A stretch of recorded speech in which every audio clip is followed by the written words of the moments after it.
Alberto.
Buenas tardes.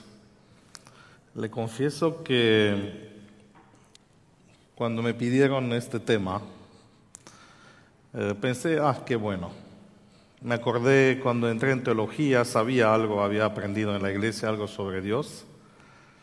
No sabía casi nada cuando me bauticé, o antes de bautizarme, porque yo vengo de un país donde la mayoría de la gente, la religión de ellos es ortodoxa y la vida del ortodoxa no está muy vinculada con la teología. Es más con la práctica y una práctica algunas veces construida sobre el misticismo. El misticismo es una actitud, vamos a decir así, antirracional, ¿no? Las cosas son escondidas. Místico significa escondido. Así que no hay muchas preguntas. Sí, había aprendido algo sobre Dios, así de la cultura en cual vivía. Imagínense un país comunista, tampoco se te enseña mucho en la escuela, casi nada. Se te enseña que Dios es una mentira, el opio de los pueblos, así que en mi cabeza había una confusión bastante, y cuando me acerqué por primera vez a la iglesia adventista, sí empezamos un estudio sistemático. Eran en este tiempo 27 doctrinas, y entre las primeras era la doctrina sobre Dios. Cuando entré en teología pensaba que sé algo, y sí sabía algo. Saben que es raro que hoy día, cuando miro para atrás, me doy cuenta que sé menos que antes. Me parecía que sabía mucho, pero es una doctrina complicada, y lo vamos a ver por qué. Así que bienvenidos esta tarde a una discusión acerca de, creo yo, que la ciencia más elevada de todas las ciencias, porque hablar sobre Dios, hacer teología, es lo más complicado que la física, más complicado que la química, más complicado que todas. Por esto quiero primero establecer algunos límites. Veo que ustedes están preparados, algunos tienen para anotarse, así que se pueden anotar. Tengo muchos slides con textos. Después, si alguien se acerca, puede dejarle. No es necesario anotar todo, pero hay textos claves que tenemos que acordarnos. Pero antes de esto, un poquito de método. Tenemos la imagen, porque voy a necesitar, ¿sí? Por lo menos, ¿anda?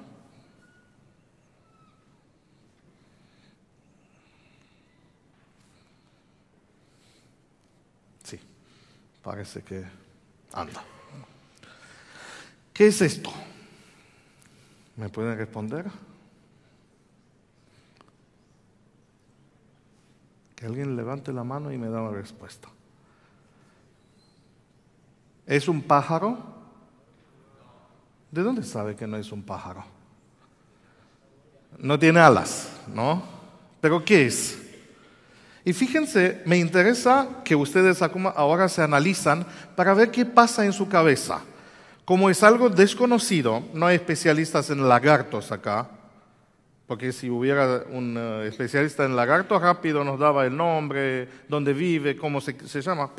Yo tampoco sé cómo se llama, la busqué solo porque es rara, ¿no? Es un lagarto. Sí, empezamos, algunas informaciones de nuestra cabeza están organizadas, clases, por esto ustedes no dijeron que es un ave. ¿Por qué no dijeron que es un ave? Porque el concepto de ave en su cabeza tiene otra forma, ¿no? Para que sea ave, ¿qué necesita? Alas, por lo menos, ¿no? ¿El avión es un ave? No, no es un ave, así que no alcanza a tener alas. Tiene que tener más, ¿no? Que sea un ser viviente y así. Y así sumamos en nuestra cabeza cosas, ¿sí? Y le ponemos una etiqueta, creamos categorías y funciona bastante bien. Algunas son erradas, pero si las aceptamos como verdaderas, funciona bien. Por esto algunas veces cuando preguntas a un chico muy chico que todavía no sabe bien, ¿el murciélago qué es? ¿Qué te va a decir? En duda está. Si no le enseñaron que no es un ave, la mayoría de los niños, ¿qué van a decir que es el murciélago? Un ave. ¿Por qué? Porque tiene toda la característica que él sabe en su cabeza que es un ave, y no es ave, ¿sí? ¿Qué es el murciélago? Un murciélago. Un animal, ¿no? ¿Cómo? Un animal, ¿sí? Fíjense, si con estas cosas parece y en el mismo tiempo no es tan simple, imagínense ahora con cosas más complicadas como es Dios, ¿no? Bueno, guarden esto en su mente. La siguiente. ¿Qué representa esto?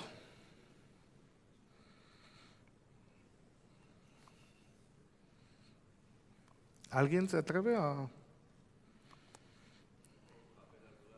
Papel arrugado, dice alguien. ¿Otra opinión? Más fuerte. Ajá. Otros. Tengo que... Bueno. ¿Otros? ¿Qué es esto? Es ficción, ¿no? Déjame decir. Tratamos de darle sentido, si le voy a decir que es un monumento, ¿no? Que está hecho de piedra, puede ser una obra de arte, ¿no? O si el papel arrugado, ¿qué es? ¿Es arte o no? Fíjense, en este caso usamos nuestra imaginación y empezamos a adivinar, o no sé cómo decir, ¿no? Proyectar nuestras expectativas, nuestra creatividad y darle un sentido a esto, ¿sí? Y no funciona. Más, hay algunos géneros literarios que se escriben partiendo de esta capacidad que tenemos de cuando no entendemos la cosa o cuando estamos frente a cosas complicadas, o la simplificamos o no sé, le damos un sentido muy personal y muy subjetivo. Y acá imagínense cómo sería si yo puedo armar un debate, si es un papel arrugado, si es un monumento, si es una parte de una célula. Los especialistas dicen, no puede ser una parte de una célula, ¿no? Y bueno, pero para los que no saben se puede imaginar que es una parte de una célula, ¿no? Y algo más. ¿Conocen esta historia de los 5 ciegos que vienen para ver un elefante? Capaz, es una fábula de India. A 5 ciegos se le pidió que se acerque al elefante y que digan qué es el elefante. Y dice el cuento que el primero tocó la oreja del elefante y dijo, el elefante es como un abanico. El otro tocó el pie del elefante y dijo, no, es como un tronco. Y otro tocó la cola del elefante y dijo, no, es como una serpiente. Y el otro tocó la trompa y el otro, bueno, ¿quién tenía razón? Y esto quería enseñar el cuento y se inventó una poesía. Allá los 5 sentidos son necesarios para percibir el mundo sensible. Y decía la historia, pero para saber la verdad no alcanzan los 5 sentidos. Y la solución, en la visión de los sabios de India, era que se necesita inteligencia y razón, porque no bastan los sentidos, ni la ciencia, ni la experiencia. Y el cuento dice más allá, dice, ni la universidad, ni la escuela te ayuda. Y déjame decirlo que acerca de Dios, ni esto sirve, ni la inteligencia, ni los sentidos, ni la imaginación, ni la educación, nada. Porque el objeto del estudio de la teología es tan diferente y tan inalcanzable que nosotros no podemos inventar un método ni como los ciegos. Y déjame decirlo así, que todos los ciegos tenían razón. Pero ¿cuál era el problema de ellos? Que ninguno podía ver la totalidad. Ahora imagínense qué difícil es la tarea de la teología, analizar un objeto que es mucho más grande que un elefante, ¿sí?, que tiene muchas más particularidades que cualquier objeto y que es inaccesible. No podemos acercarnos a Dios por medio de los sentidos. Y si lo hacemos por vía de la imaginación, por favor, imagínense dónde podríamos llegar. Dice un proverbio acá, cada loco con su librito, ¿no? Cada mente con su Dios. Por esto se puede estudiar Dios. Por esto es importante, ¿no?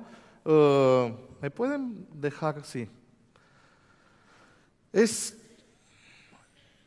un problema. ¿Cómo lo arreglamos? ¿Qué podemos hacer? Porque hay distintos métodos, ¿no?, con cual trabajamos en ciencia, en esto. Ni el método deductivo no funciona porque depende de principios y leyes generales que tienen que formularse a priori antes del análisis del objeto. Así que yo, para usar el método deductivo, primero tengo que saber algunas leyes sobre Dios y después describirlo. Y no puedo tener esto, ¿no? Tampoco puedo usar el método inductivo porque el objeto es único. ¿Sabe cómo funciona el método inductivo? Tenemos distintos casos, los analizamos a todos y tratamos de resumir un poquito y así aprendemos algo sobre la realidad. No se puede, porque Dios es único. Así que el método analítico, ¿han visto qué hace un niño cuando es muy chiquito y le das un juguete o le das algo? ¿Qué hace? Los descompone en partes, ¿sí? ¿Cuántos de ustedes han roto un juguete? Está en nosotros esta capacidad de cortar en pedacitos y una vez que entendemos los pedacitos pensamos, pero a Dios no lo podemos cortar. Es tan infinito, tan grande, que no lo podemos despedazar para entender el mecanismo. Así que tampoco funciona esto. Sintético. ¿Qué podemos sintetizar de Dios? Porque si sintetizamos y algo queda por afuera y no describe bien, no podemos hacer teología así. Decir que Dios es, bueno, ¿qué es? Un poder, síntesis. No, eso es insuficiente. Dios es un ser. Sí, es bueno, pero es insuficiente. Dios es, no podemos usar el método sintético. ¿Qué más? Analógico. ¿Saben? Comparamos cosas con cosas, pero ¿con qué podemos comparar a Dios? Algunas veces se hace el error de, ¿no? Algunos padres de la iglesia se inventaron, Tomás de Aquino y otros, trataron de hacer una analogía ¿entre qué? Entre lo creado y el creador. Así que, y créanme que esto es muy frustrante. No tenemos acceso, porque el objeto del estudio es inaccesible, es más grande que nosotros, más complicado, infinito, y bueno, y podemos seguir. Así que por esta vía, por esto muchas ciencias fracasan en el intento de buscar a Dios, porque ninguno de estos métodos es válido. Y los métodos son importantes. Imagínense cómo sería entrar ustedes en un consultorio de odontología y que te espera allá con una sierra, ¿no? De esto de cortar árboles. Es un instrumento inadecuado, ¿no?, para odontología. O que te esperan con lo de un taller de auto, ¿no? Aunque en la Edad Media se compartían algunos métodos y parece que en teología también la gente compartía algunos métodos y de acá viene todo nuestro problema hoy día. No tenemos métodos. Y ustedes dicen, entonces, ¿qué haces acá? ¿Qué hago acá? Hay un método diferente. Y esto es la revelación. Nosotros no podemos buscarlo a Dios, no podemos hablar sobre Dios, así que la única cosa, y esto es la propuesta metodológica para esta tarde, tratar de ver un análisis de la revelación, porque es algo interesante, como Dios sabe que nosotros no lo podemos entender y buscar y conocer, Él nos dijo cosas sobre Él mismo. Claro, no es todo, hay que partir con esto. Así que vamos a tratar esta tarde, en el tiempo que nos queda, hacer un resumen, un síntesis de la revelación. ¿Sí? La revelación es el autodescubrimiento de Dios. Dios se descubre a sí mismo. Pero hay unos desafíos. Yo puse acá estos desafíos. Primero hay que cruzar una barrera que es terrible, la limitación del lenguaje. Primero del lenguaje y después de los idiomas bíblicos, que son dos cosas diferentes. Es que cuando Dios habla sobre Él mismo, tiene que ajustarse a nuestras etiquetas, ¿sí? Que son muy limitadas, como hemos dicho. Decimos animal, ¿y qué es animal? Tampoco es muy claro, ¿no? Nuestra terminología es muy imprecisa. Por esto Pablo asemejaba un poquito este periodo y este momento de la historia como mirar en un espejo borroso o tratar de mirar algo que no te da una resolución muy buena. ¿Han visto una pantalla de esto que no está muy claro? Algo se ve, pero no tenemos un lenguaje preciso. Por esto, déjame decirlo así, esto es un desafío, hablar sobre Dios en una forma borrosa.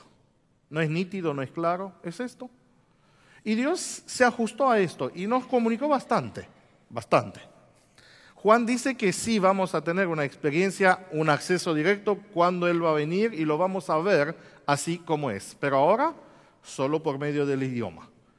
Y para que no sea suficiente, se nos añaden 2 o 3 idiomas muertos, hebreo, griego y arameo, ¿sí? En algunos casos. Así que imagínense que más allá de esto, tenemos que esforzarnos a entender un poquito también estos que tienen palabras diferentes de nuestras palabras. Por esto las Biblias tienen algunas veces problemas de traducción, que ustedes lo van a ver en muchas versiones, en muchos textos claves acerca de Dios, porque los traductores no se decidieron todos en la misma línea cómo traducir estas palabras, porque no tenemos palabras como en griego, no tenemos palabras como en hebreo, tenemos similares. Después son algunos elementos que crean paradojas mentales y esta insuficiencia metodológica es frustrante, son desafíos, ¿sí? Déjame mostrarle algunos de estas paradojas. Son términos filosóficos algunos, pero lo podemos llamar teológicos también, que son desafiantes, porque en el mismo tiempo Dios puede ser cosas o puede tener particularidades que son contrastantes. ¿Sí? Toman uno de esto, visible e invisible. En el mismo tiempo Dios es invisible. ¿Alguien lo ve a Dios? Pero la Biblia nos dice que de vez en cuando la gente lo vio a Dios. Y entonces, ¿es invisible o es visible? Y vamos a tener textos donde se afirma la invisibilidad de Dios. Nadie ha visto a Dios, se te dice. Y otros, cuando te dice Isaías, y lo vi al Señor sentado en su trono. ¿Cómo? ¿Es visible o es invisible? Las dos cosas. Y esto para nuestra mente es como que te genera una esquizofrenia lógica. Es que no podemos, con paradojas es muy difícil trabajar. Y la Biblia está llena de paradojas. Esta es una, ¿sí? Otra, presente y ausente. Hay textos que te dicen que Dios está, lo vamos a ver, ¿sí? Y hay textos cuando dice Dios no estaba allá. ¿Estaba o no estaba? ¿Entienden? No entienden. O sí, entienden, pero no es cómodo, ¿no? Puedo seguir. Único y dice que son una, hablando de dos. ¿Es único o son unidos? Si son unidos, el concepto de unidad significa que son más de uno. ¿Sí? Ahora, cuando se te dice en el mismo tiempo que es único, y esto, déjame usar así expresión criolla, le partió la cabeza a muchos. Durante la historia la gente quiso entender esto, explicarlo o simplificarlo y se terminó en lo que llamamos herejías. Herejías. Así que, ¿qué vamos a estudiar? Ya se me fue una gran parte del tiempo, ¿no? Acá no hay un prompter de tiempo. Sí, bueno, ya puse el teléfono. Así que les voy a proponer por lo menos tres ejes temáticos o tres vías por donde podemos aprender algo sobre Dios de su revelación. Y estas las vamos a ver. Una línea es lo que dice la Biblia o que dice Dios acerca de sí mismo, acerca de su personalidad, la personalidad de Dios. Esto es una línea importante. La otra son los nombres, que genera también esto mucha discusión, y los atributos. Espero que me dé el tiempo. Cuando estaba preparando y seleccioné, 18 atributos principales, dije, y si para cada slide voy a pasar un minuto, ya solo 18 minutos y me muevo rápido. Y me di cuenta, ¿qué voy a hacer? Vamos a ver qué hacemos. Bueno, vamos a movernos rápido. La personalidad. La Biblia expresa que hay una distinción clara entre la divinidad y la creación. Por esto se excluyen todas las teorías como que Dios y la materia son una. Esto se conoce, o Dios y la creación son una. Esto se conoce en el nombre de panteísmo, Dios en todo. No, Dios no está en todo y todo no es Dios. La Biblia, ¿qué es materia? ¿Qué es espíritu? Estos son conceptos complicados, pero la Biblia los afirma y dice, el segundo punto vinculado con la personalidad de Dios es que Dios tiene una naturaleza espiritual. Jesús, cuando habla con la mujer samaritana en Juan 4, le dice, y Dios es espíritu. Para Platón, espíritu y materia eran una cosa totalmente diferente que eran para los judíos y que eran para el tiempo cuando Jesús habló. Por esto no se confunden, hay que estudiar las palabras en el contexto histórico. No tengo tiempo para decirle esto, pero hay una distinción. Dios no es materia. Esto es claro, ¿sí? Otra cosa que se añade y que da más claridad al concepto, estamos todavía borrosos, ¿no? Y vamos a seguir con una imagen borrosa, pero un poquito más nítida, ¿no? Cuando se dice, y esto lo afirma bien, Dios es un ser personal, no una fuerza. No una fuerza. Esto lo podemos ver aunque la Biblia usa palabra poder, cuando usa el término poder, que algunos interpretan como una fuerza, te das cuenta que se habla de una persona. Porque este poder piensa, habla, las fuerzas no hacen esto. Toman ustedes cualquiera. La gravedad, ¿no? Es una fuerza. El calor, ¿no? Un fuego, ¿no? Que emite calor, esto es una fuerza, ¿no? Térmica, radiación térmica, ¿no? Esto no tiene particularidades personales. Por eso Dios no es una fuerza en el sentido de un principio inanimado que mueve o que interactúa con las otras cosas. No. Dios es más que esto, tiene propósito y mente, dice Biblia. Así que es una forma de pensar. Y ahora vienen las cosas complicadas, las paradojas. La divinidad se manifiesta como tres personas distintas, pero unidas en esencia y naturaleza. El Padre, el Hijo y el Espíritu Santo son llamados Dios, se les adora como Dios, existen eternamente y hacen cosas que solo Dios podría hacer. Otros compañeros míos en las siguientes presentaciones se van a ocupar de cada una de estas tres personas. A mí me toca el concepto general, ¿sí? El doctor Steger creo que va a presentar acerca del Espíritu Santo y creo que el doctor Aicio Kairos va a presentar acerca del Hijo, ¿sí? Pero esto se afirma en la Biblia. ¿Sí? Todas estas características que yo mencioné acá están bien afirmadas en la Biblia. Y algo que también es interesante, que Dios se relaciona con el mundo creado en una forma personal y directa.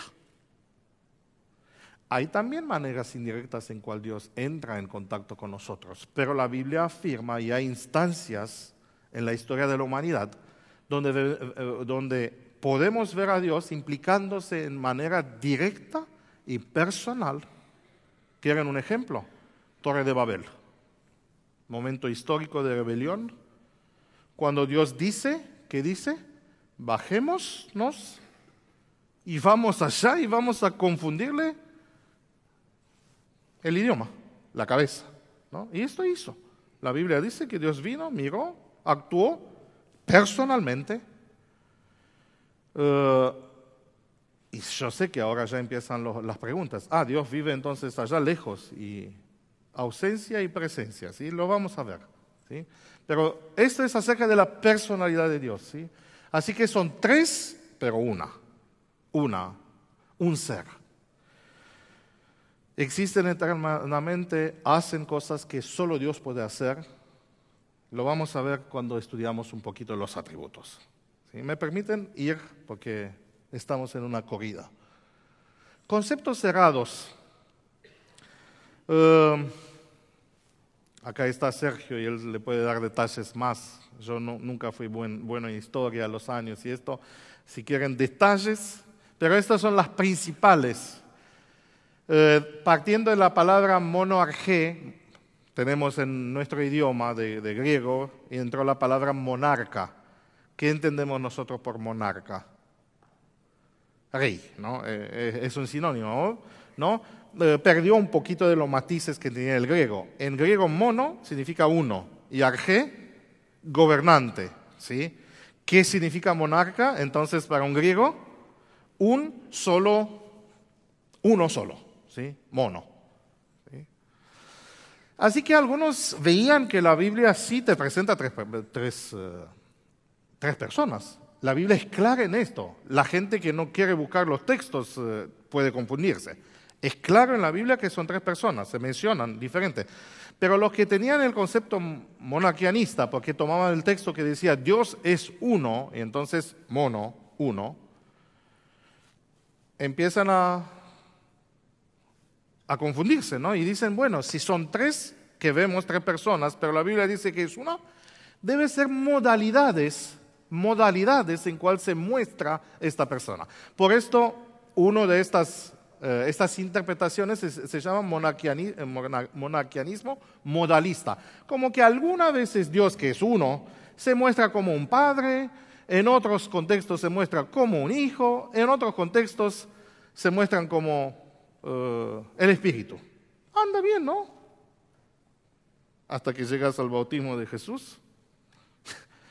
Y allá hay problema, ¿no? Porque uno en el cielo es el Padre, el Espíritu Santo baja y el Hijo está en el agua, y fíjense que están todos tres. Uno habla de arriba, uno baja en el medio, uno está en el agua, así que no podés decir que es una modalidad de mostrarse.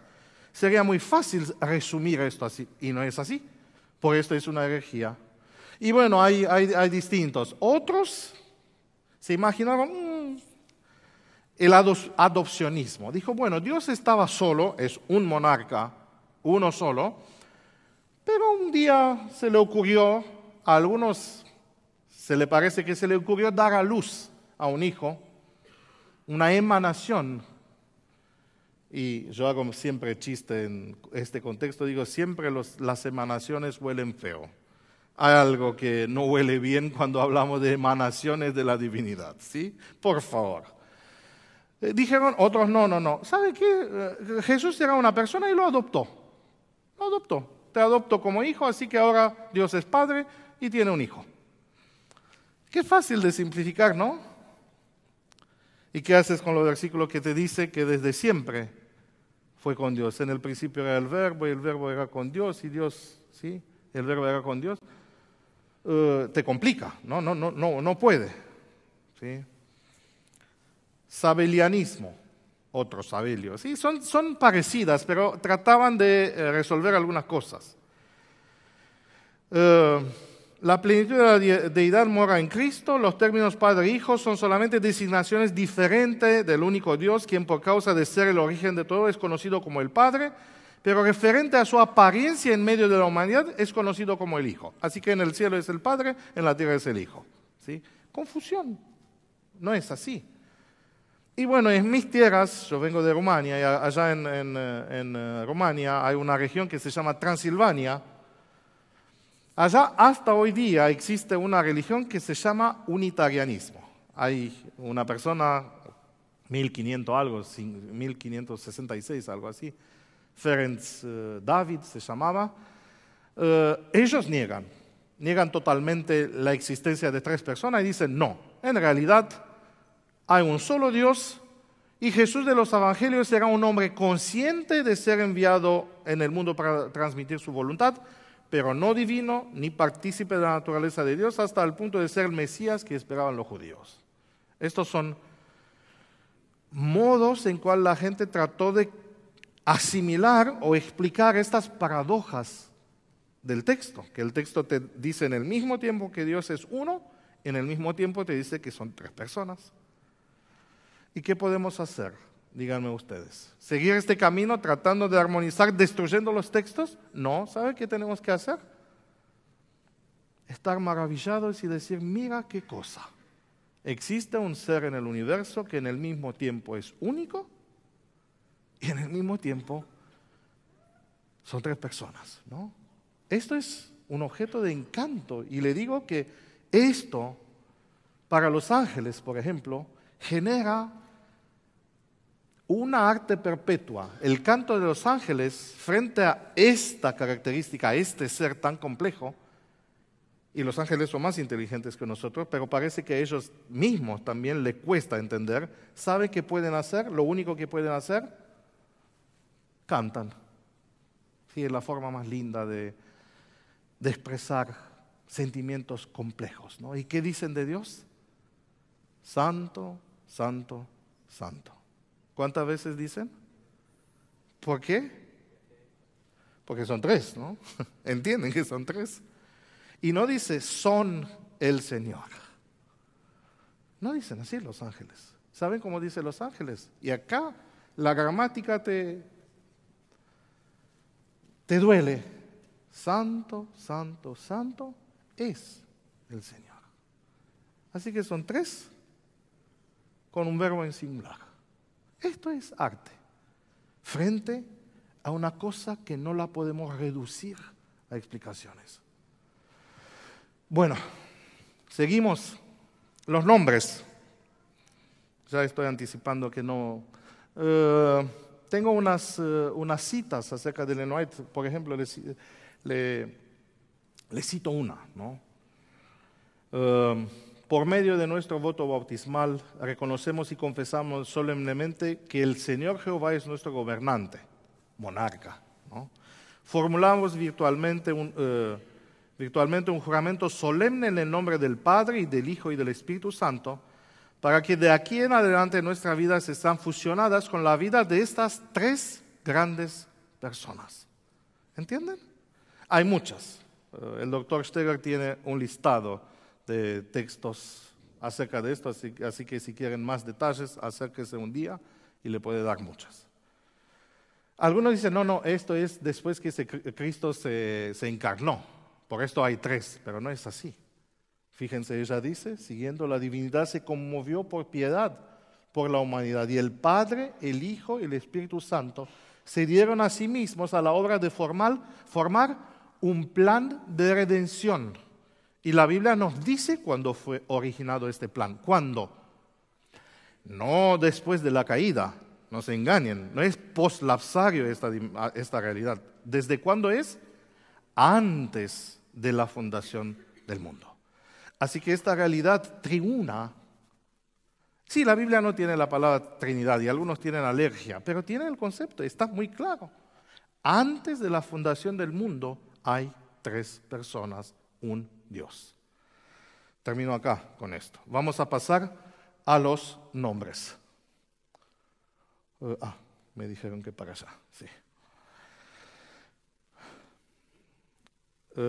Los judíos, los cabalistas sacaron una lista de 72 nombres, ¿no? Los árabes dicen los 99 nombres. Los hinduistas dicen ¿Saben cuántos tienen los hinduistas?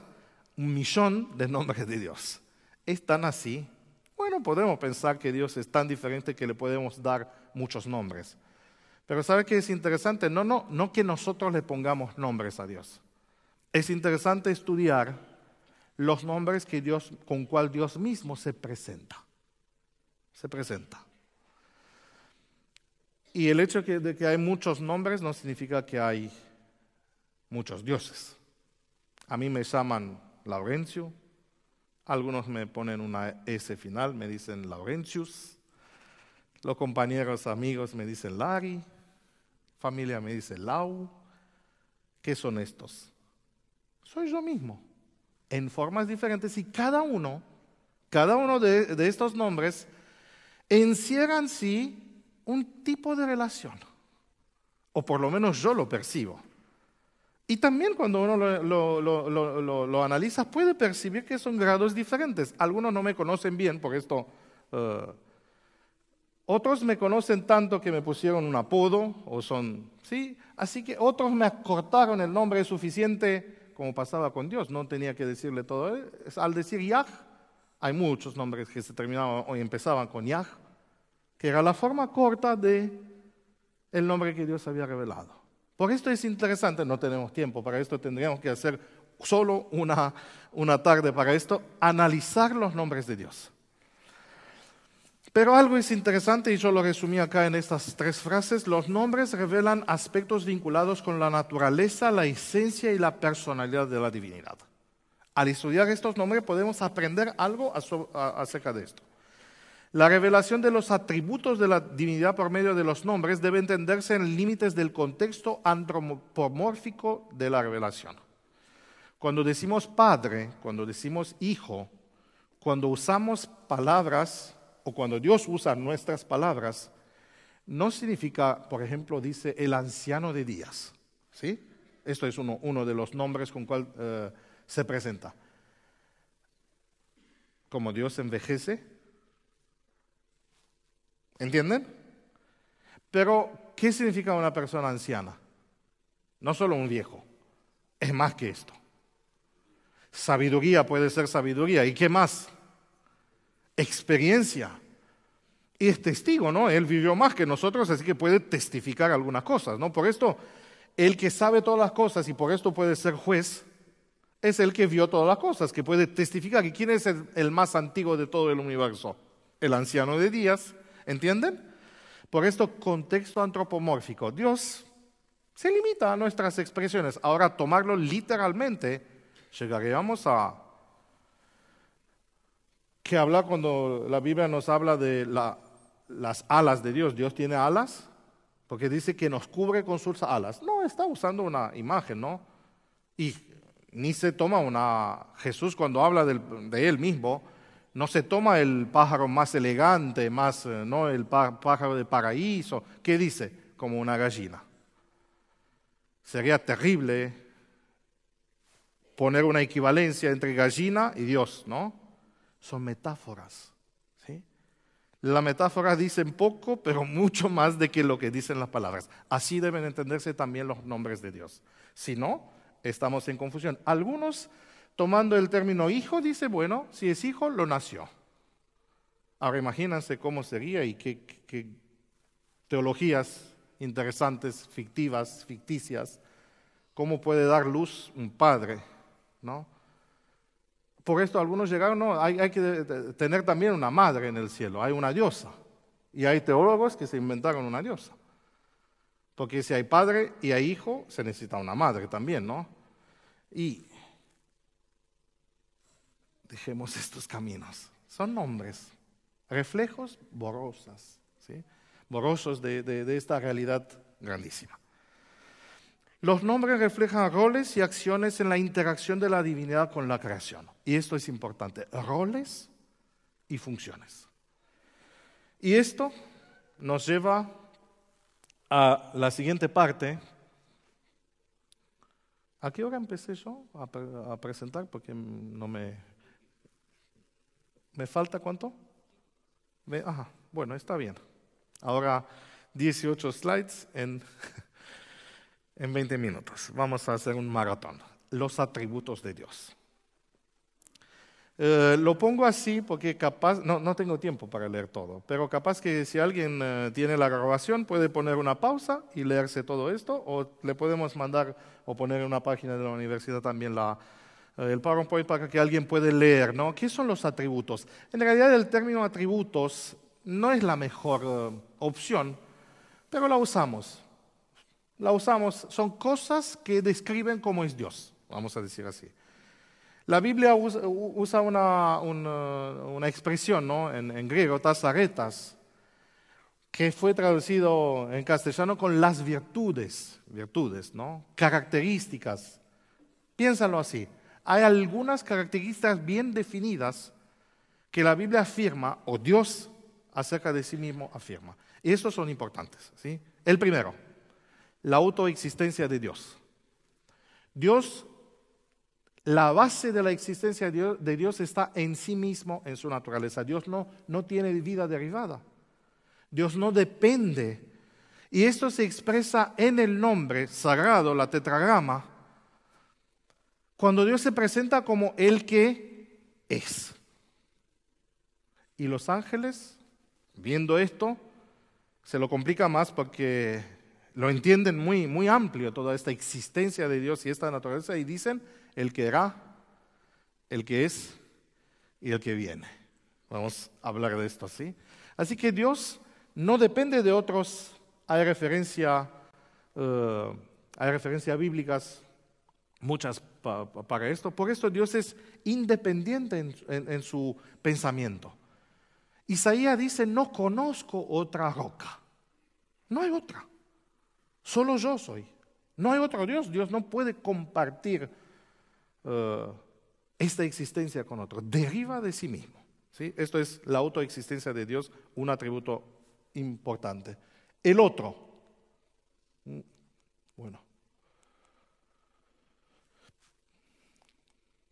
La unicidad. Déjame decirlo así, aunque las palabras son limitadas. Dios es único de su género. No hay otro. Por esto no se pueden estudiar por comparación, por analogía, no.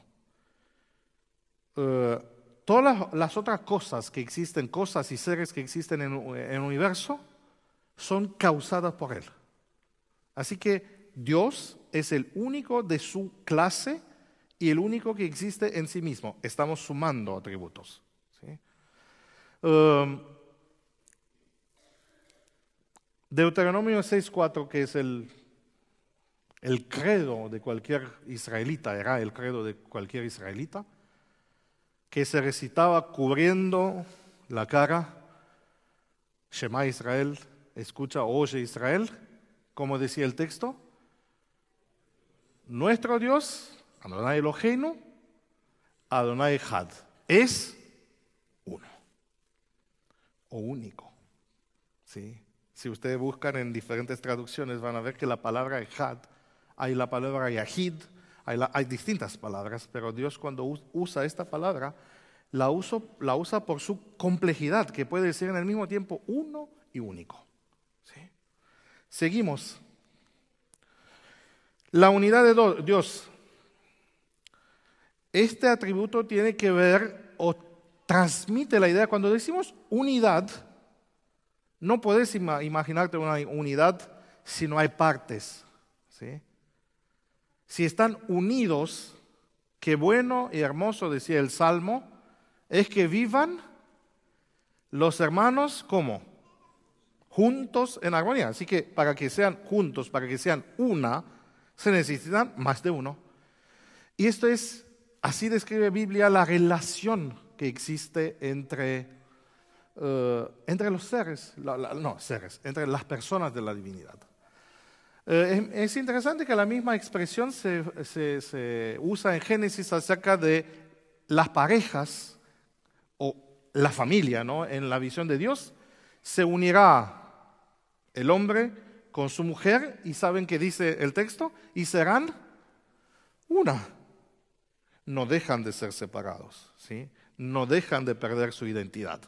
Pero se describe una relación totalmente especial Y algo así es uno de estos atributos. No hay contradicción en Dios. ¿Saben? Esto del monarca, hay que entenderlo así. No es como hoy día ¿han visto los poderes en un gobierno hoy día en los modelos que tenemos, el modelo europeo? Entre los poderes que existen, algunas veces se generan conflictos. Hasta que el primer ministro está contra el otro, ustedes saben, y pueden pensar cada uno en su país o en momentos de la historia. Nunca aparece algo así. Porque una de las características de la naturaleza divina es que estas tres personas están en unidad. Esto nosotros no lo podemos entender. Porque siempre por el pecado hemos experimentado división. Y como seres creados no podemos compartir esta experiencia nunca.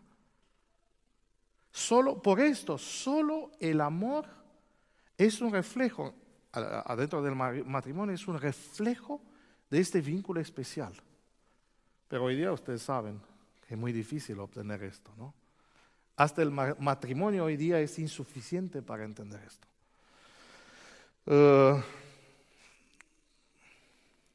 Infinidad. Acá estamos en estas cosas que no lo podemos imaginar. Ustedes se pueden imaginar, yo tuve un problema con imaginarme el infinito y todavía lo tengo desde chico. Cuando primera vez me confronté con el término de infinidad, que es un concepto que no es específico a nuestra mente, empecé en jardín de infantes. Uno decía, yo tengo 3 juguetes. El otro, para agrandarse más, decía, yo tengo 1000 juguetes. ¿Y qué hacíamos? Yo tengo 1 billón de juguetes. Y después nos inventamos unas unidades, catralión. Y como no sabíamos más de un catralión de juguetes, uno vino y yo tengo un infinito de juguetes. Y ganaba. Claro, el que tiene un infinito de juguetes no puede, el que tiene un infinito de juguetes no puede ser ganado, ¿no? Porque el infinito, y más tarde aprendí a hacer el signo, ¿no? Un 8, costado. ¿Ustedes se lo pueden imaginar cómo es? No te alcanza ni el tiempo, ni la imaginación, y nada, ¿no? Ahora imagínense este concepto en diferentes dimensiones. Espacial, y la infinidad de Dios en el espacio se llama omnipresencia. O en el tiempo, o en... Difícil de dibujarlo. Lo hace el salmista con palabras pocas, diciendo, me voy al norte, y estás. Me voy del otro lado para ver, capaz que puedo huir de allá. ¿Y qué dice? Estás. ¿Y dónde me meto? Hasta el Sheol, hasta la muerte, estás allá también. No hay espacio, no hay lugar, no hay nada donde Dios no está presente. Y esto es impresionante. Esto es impresionante. Y esto crea algunos conceptos en teología muy lindos, pero desafiantes. Jeremías 23:23. Ustedes tienen ya algunas referencias. Pregunta a Dios, ¿no soy yo Dios de cerca, como también estoy Dios de lejos? ¿Entienden? Nosotros no podemos imaginarnos una persona que está presente acá y que está presente también allá y que está presente también afuera, que está presente también arriba y en el mismo tiempo puede ser invisible. Fíjense, Dios está presente allá. La Biblia dice que no hay nada, no hay lugar en la creación y no hay lugar donde Dios no está presente. Esto lo llamamos, en teologías o en filosofías se inventó esto de trascendencia. Es tan grande que es más allá de todo y lejos, en su cielo. Pero acá también. Y esto cuando está presente acá, esto lo llamamos en teología inmanencia, Dios con nosotros. Y es muy interesante qué hace Dios, por esto vamos a pasar a esto de ¿sí?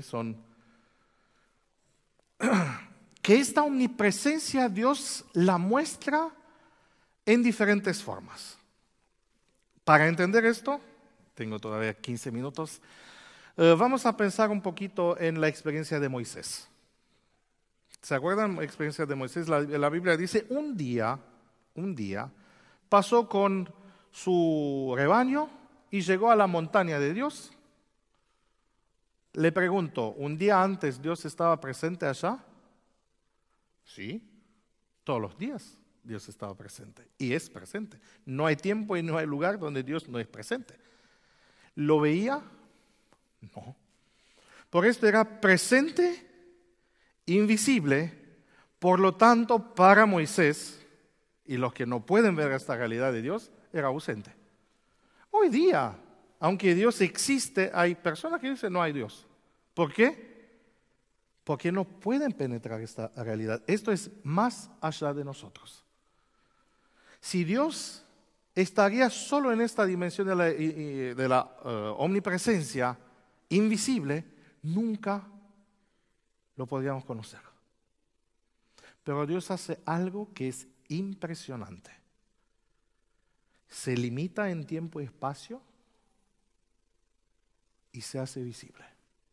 Lo invisible se hace visible. Esto llamamos inmanencia, Dios con nosotros. La inmanencia es la capacidad de Dios de manifestar su presencia infinita en un contexto de limitación de tiempo y espacio. Por esto Dios tiene que limitarse al espectro visible a nuestros ojos y que nos hable en un espectro audible y que se concentra en un lugar, y es muy interesante que esto llega a ser tan visible y tiene algunas particularidades, hasta que los profetas le ponen un nombre y dice, la gloria del Señor. ¿Qué es la gloria del Señor? La presencia visible de Dios. Y es muy interesante que esta presencia visible tiene una forma humanoide. Así lo describen los profetas, dice, así era la gloria del Señor. ¿Cómo? Como una persona rodeada de luz del arco iris, una luz flamante, ¿no? Así lo describen. Y Juan lo dice más claro y dice, y el verbo se hizo carne. Esto es una forma más específica de limitarse, hasta que puede habitar y vivir con nosotros, ¿sí? Pero es algo interesante, y algo así le pasó a Moisés. Dios estaba antes en todas las zarzas, pero un día Dios quiere y se reveló en una zarza. Se limitó de todo el espacio que tenía a disposición a una zarza. Y al hacerse visible hay algo interesante que pasa siempre, acuérdense de esta palabra, siempre. Cuando Dios se hace visible, el tiempo y el espacio cambian.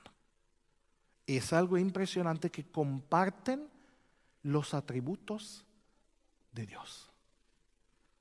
La tierra ya no es tierra. Dios le dice a Moisés, quítate sus calzados porque es tierra santa. Y el tiempo es diferente. Y la relación tiene que ser diferente. Llamamos esto teofanías. Y sabe que es interesante, cada vez que Dios se muestra a sus criaturas, ellos o ellas experimentan esta combinación de sentimientos que es inexplicable. Atracción, se llama el mysterium fascinosum en teología. Moisés mismo sintió esto, dice, me voy a acercar para ver, porque la Biblia dice que quemaba y no se consumía. Fíjese, todas las leyes de la naturaleza se suspenden. La naturaleza comparte con Dios particularidades. Es tan atractivo que dijo, me voy a acercar para ver. En el mismo tiempo, al acercarse uno se da cuenta, y esto es la sorpresa, esto es lo que siente cualquier criatura cuando está frente a la manifestación visible de Dios, el asombro, el temor reverente. Déjenme decirlo así, este es el motor de la adoración. Porque Dios toda la eternidad se va a revelar Por esto dice Isaías, y cada mes y cada sábado, ¿qué van a hacer los seres creados? Todos, dice toda la carne, va a venir frente a Dios para ver este espectáculo, que nunca va a ser aburrido, que nunca va a dejar de asombrarnos. Es el motor de los cantos de los ángeles. Santo, santo, santo. Los 4 seres vivientes describe Juan que dicen, el que era, el que es, el que viene. Esto es impresionante. Esto no existe en ningún otro lugar. Y no puede ser comparada esta experiencia con nada. Con nada. En tiempo, esta realidad de omnipresencia la llamamos eternidad. ¿Es difícil de imaginarla?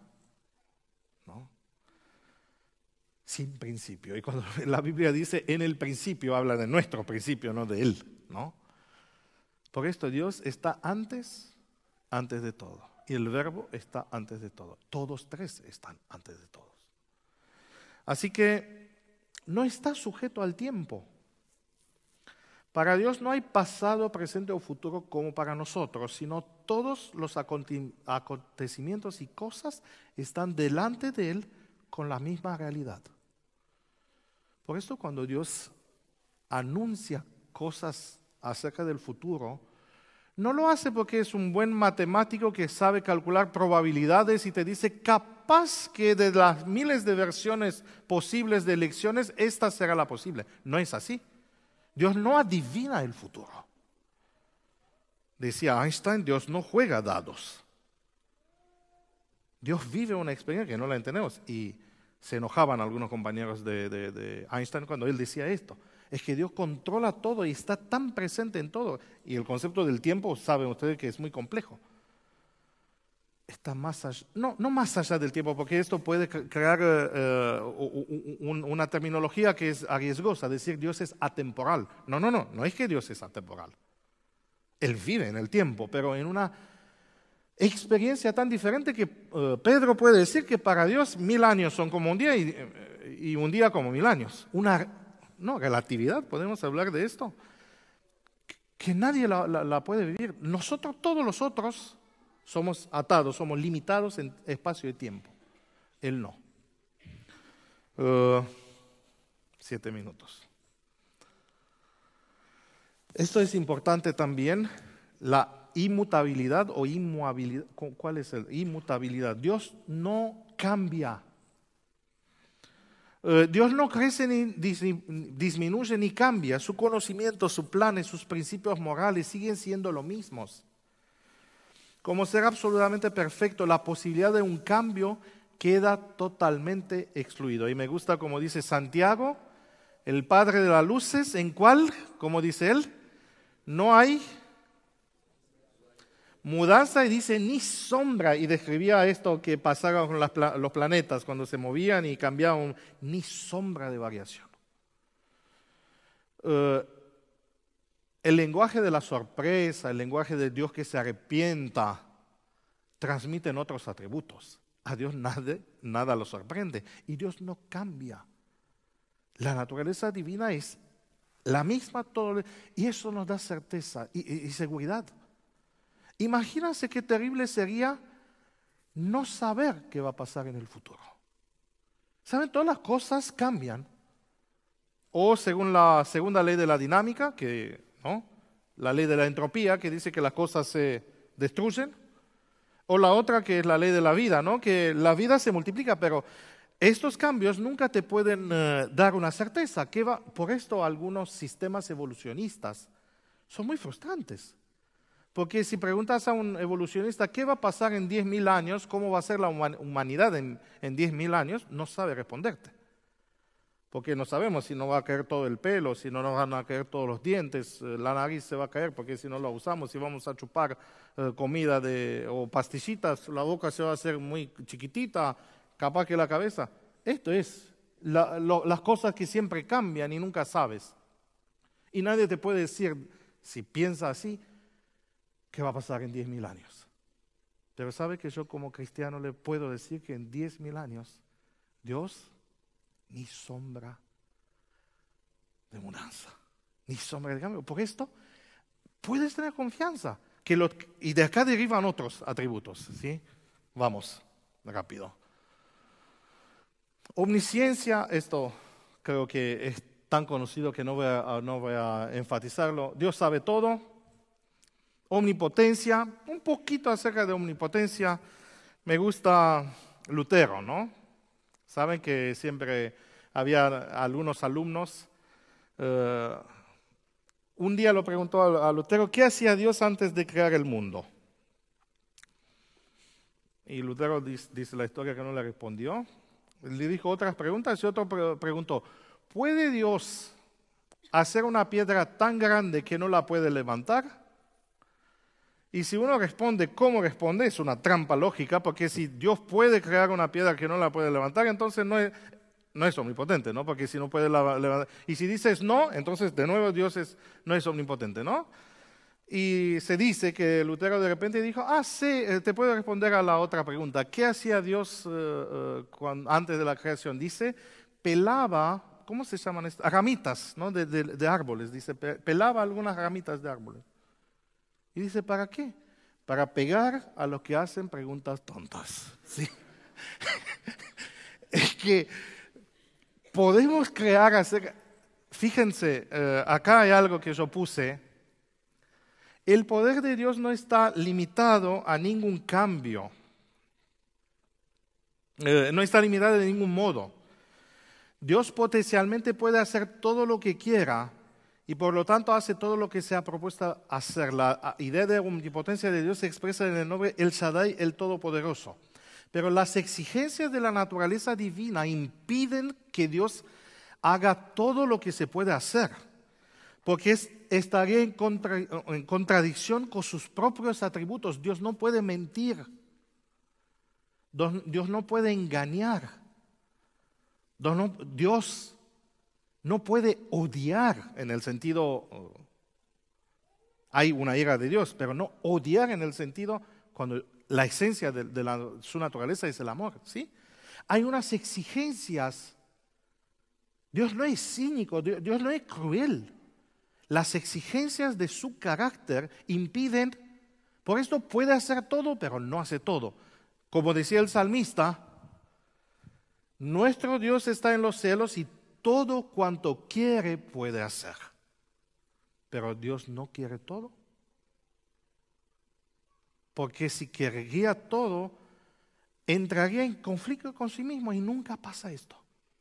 Y esto nos conduce a otro atributo, santidad, justicia, esto. Lo llamamos verdad o veracidad.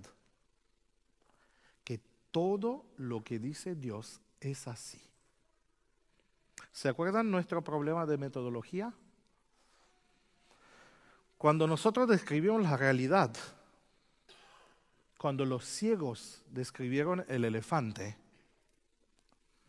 todos tenían razón, pero en el mismo tiempo, todos estaban errados, ¿no? ¿Por qué?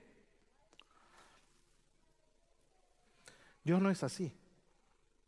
Cuando Dios describe algo de su naturaleza, esta descripción es correcta y perfecta, es verdadera.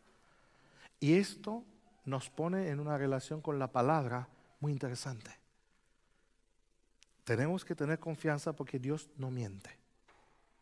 Por esto la Biblia es la verdad. Por esto las palabras de las Biblias son una descripción correcta de la divinidad. Por esto podemos hacer teología. El único modo, la Biblia. Bueno, ¿qué decir? Un minuto. Vamos rápido. Soberanía es fácil. Gracia, ¿quién no conoce este concepto? Misericordia. Me equivoqué esa. Paciencia. Hay muchos. Bondad, no pude poner todo. Pero este es interesante, ¿no? este atributo de Dios está relacionado con el amor y la bondad de Dios.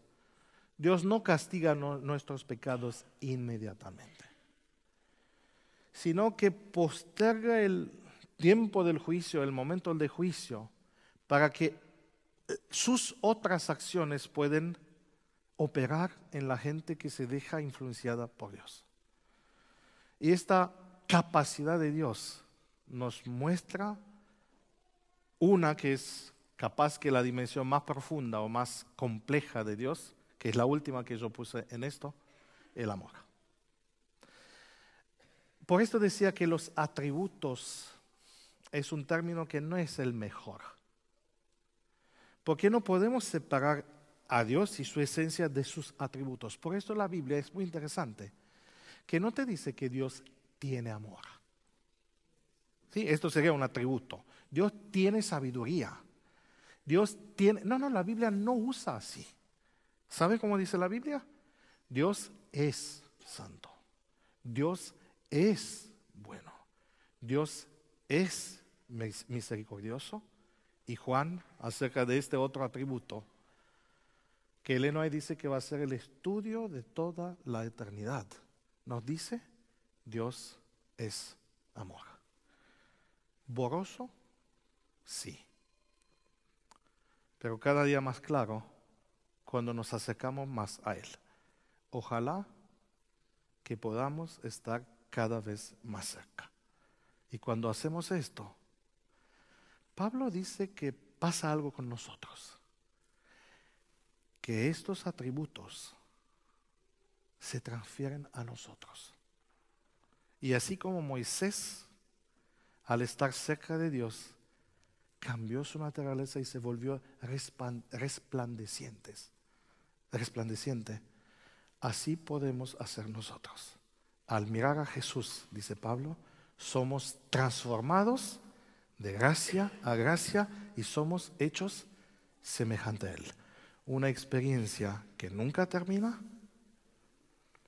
pero que va a ser el delicio de todos los redimidos. Que aprendamos a aprovecharla y a aprenderla desde acá. Que el Señor los bendiga.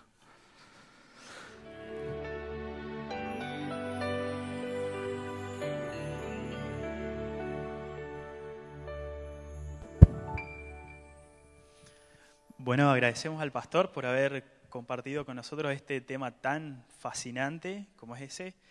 Y bueno, gracias a Dios vamos a tener la eternidad para seguir estudiando esto. Pero bueno, ahora por razones de tiempo vamos a ir terminando nuestro programa y vamos a pedirle al pastor que después del programa se quede unos minutitos por si alguien tiene alguna pregunta puntual para hacerle.